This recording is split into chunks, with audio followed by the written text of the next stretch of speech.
Hi friends, welcome to Chiruvihari. Today special chole bhature.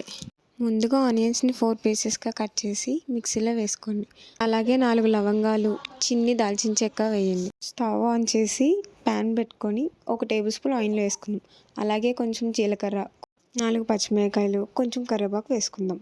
ఇప్పుడు మనం ముందుగా మిక్సీ పట్టిన పేస్ట్ని ప్యాన్లో వేసుకోవాలి. 1/2 table spoon crystal salt and అలాగే కొంచెం పసుపు వేసుకున్న తర్వాత బాగా మిక్స్ చేసుకొని టమాటోని ప్యూరీ కింద చేసుకొని టమాటో ప్యూరీ వేసుకోవాలి.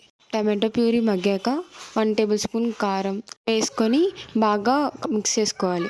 ఆ తర్వాత మనం ముందుగా ఉడకబెట్టుకున్న చోలే అండ్ పొటాటో వేసుకోవాలి. అలాగే మనం ముందుగా ఉడకబెట్టుకున్న చోలే పొటాటో వాటర్ ఉంటుంది కదా, అది మిక్స్ చేసుకుంటే చాలా టేస్టీగా ఉంటుంది. లాస్ట్లో కొంచెం కొత్తిమీరతో గార్నిష్ చేసుకుందాం. మీరు ఎప్పుడైనా పూరీతో చోలే కర్రీ ట్రై చేశారా? ట్రై చేస్తే కమెంట్ బాక్స్లో కమెంట్ చేయండి. Thank you for watching చిరువిహారీ.